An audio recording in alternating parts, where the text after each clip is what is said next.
Hi, thank you for being my audience today.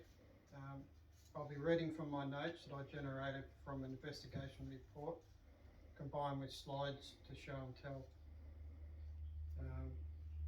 This presentation is for my Cert 4 Work Health Safety course. I chose the story as I have experience with high-risk cranes and including equipment. I chose this story from the prosecution summary WorkSafe website. The story is about a guy called Simon Philip Granger. Mr. Granger owned 3 cranes. One of them was a 16-ton Cabalco crane. I'm guessing the other ones were similar, just bigger.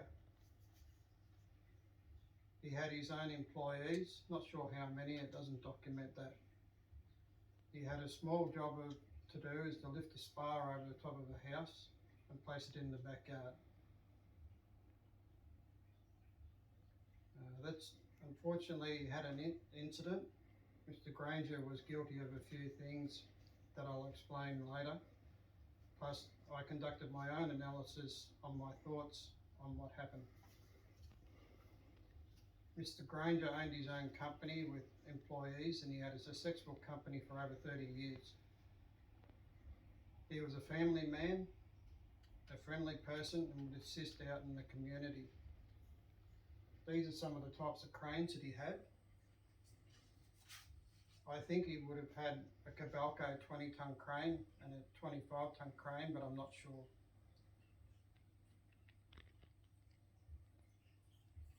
This is a spar that I think Mr. Granger was trying to lift over the house. It stated an 8-person spar. Unfortunately, I don't have any footage of that. I requested footage from WorkSafe, but there was a fee and no time frame of receiving it. But anyway, the job was to lift the spar over the house into the backyard. The issue with Mr. Granger had was the crane wasn't, all these bigger cranes were booked out and were not available. So he decided to use his smaller 16-ton Cabalco crane. On that day it was windy and he didn't have his normal crew, which they were hired out on other jobs. This is not the crane that he had, I just used it to highlight what happened. Mr. Granger was trying to lift over the house. The wind was playing havoc with the spar, and the contractor was trying to control the spar by a long line and trying to pull it away from the house. The contractor was also trying to communicate via two-way radio and no direct line of sight with Mr. Granger's crane. Then the spar hit the roof and gutters and creating a very dangerous situation, resulting in the crane tipping over. Mr. Granger was trapped in the cabin for some time before they got him out. He was taken to hospital and treated for minor cuts and bruising, but later released. The crane hit the house and the fence, creating damage. It didn't state what condition the spar was in, but I think it would have suffered some damage.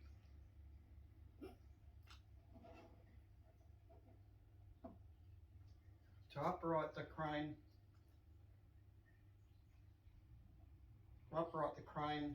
Mr. Granger had to hire a 200-ton crane from another company, which would have been costly exercise.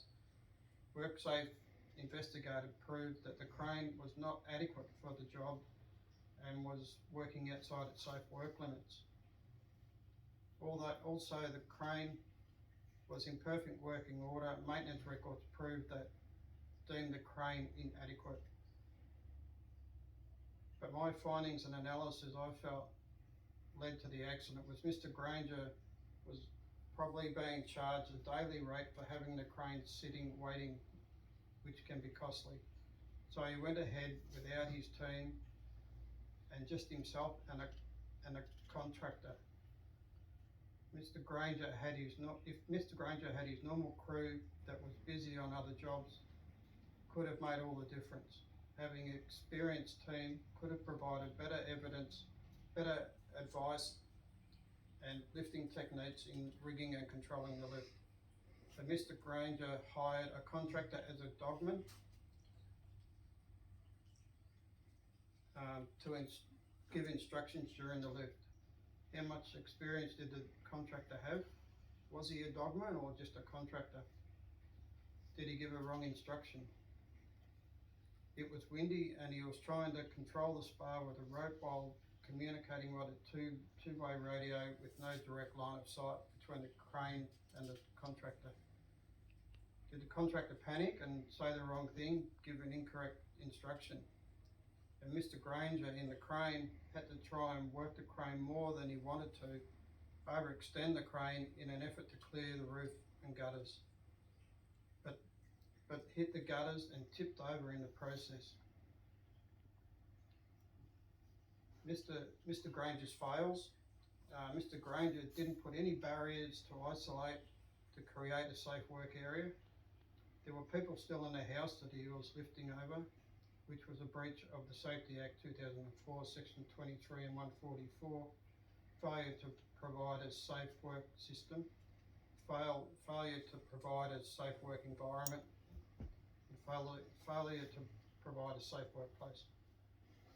The result of Mr. Granger's incident was he was found guilty in court and paid some fines.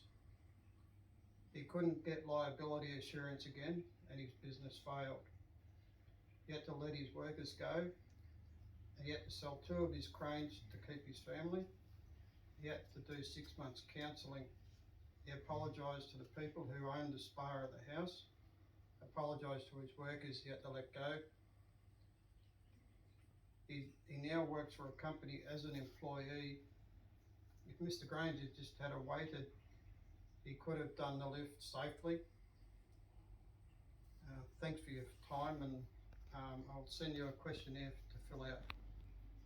Thank you.